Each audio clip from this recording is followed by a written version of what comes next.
Hi viewers, నమస్కారం. మన దేశం వ్యవసాయాధారిత దేశం. ఏరువాక పున్నమి గ్రామీణ కర్షక జీవనానికి మార్గం. రైతులకు ముఖ్యమైన పండుగ అయిన ఏరువాక పౌర్ణమి గురించి తెలుసుకుందాం. ఈ వీడియో కనుక మీకు నచ్చినట్లయితే లైక్, షేర్, సబ్స్క్రైబ్ చేసి బెల్ ఐకాన్ కొట్టగలరు. రైతు నాగల్ని పట్టి ఎద్దులతో ఆనందంగా పొలానికి సాగే కర్షకుల పండుగ ఏరువాక పౌర్ణమి. ఏరు అంటే నాగలి అని, ఏరువాక అంటే దుక్కి దున్నడం అని అర్థం. తొలకరి చినుకులు, కొత్త నీరు, పారే ఏరు, వర్షంతో పరవశించే నేల తల్లి, పచ్చని పచ్చిక అన్ని కలుస్తేనే ఏరువాక పౌర్ణమవుతుంది.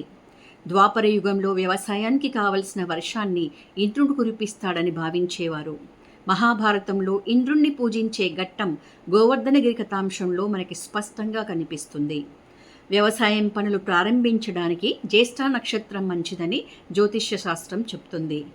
జ్యేష్ఠ నక్షత్రము మరియు నిండు చంద్రుడు కలిసి ఉండే రోజునే జ్యేష్ఠ పౌర్ణిమ అంటారు. చంద్రుడు ఔషధాలకి అధిపతి. ఔషధాలు, మంచి ఎరువు, సూక్ష్మ ధాతువులు పుష్కలంగా ఉంటేనే వ్యవసాయం అధిక ఫలసాయాన్ని ఇస్తుంది. అందుకే జ్యేష్ఠ పౌర్ణమి నాడు ఈ పండుగను జరుపుకుంటారు. వ్యవసాయానికి ముఖ్యమైన పశు సంపద, భూమి, పనిముట్లకు ప్రాధాన్యం ఇచ్చి పూజించడమే ఈ పౌర్ణిమ ప్రత్యేకత. ఈరోజు నాగల్ని శుభ్రపరిచి పసుపు కుంకుమలతో పూజిస్తారు. అంతేకాకుండా పశువులకి గజ్జెలు, గంటలు, పూలు, పసుపు కుంకుమలతో అలంకరించి ఘనంగా పూజిస్తారు. వ్యవసాయ భూమిని కూడా పూజిస్తారు. ఈ రోజున పశువుల కొట్టాలను శుభ్రపరచి అలంకరించి పొంగలి కానీ పులగం కానివ్వండి, వర్షానికి అధిదేవత అయిన ఇంద్రుణ్ణి పూజించి నివేదన చేస్తారు. ఆ తర్వాత ఆ ప్రసాదాన్ని ఆవులకి, ఎడ్లకి తినిపిస్తారు. నాగలిని పూంచి పశువులను, బండ్లను మేళతాళాలతో ఊరేగించి భూమిలో తొలి వ్యవసాయాన్ని ప్రారంభిస్తారు.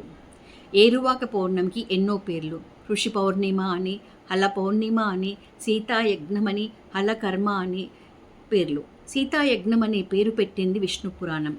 సీత అంటే నాగలి. ఇది కర్షకులకు యజ్ఞంతో సమానమని వివరిస్తుంది విష్ణు పురాణం. బ్రాహ్మణులకు మంత్రజపం యజ్ఞం, కర్షకులకు ఏరువాక ఒక యజ్ఞం. ఈ పండుగను గ్రామీణ ప్రాంతాలలో రైతులు హట్టహాసంగా జరుపుకుంటారు. జై కిసాన్, జై భారత్.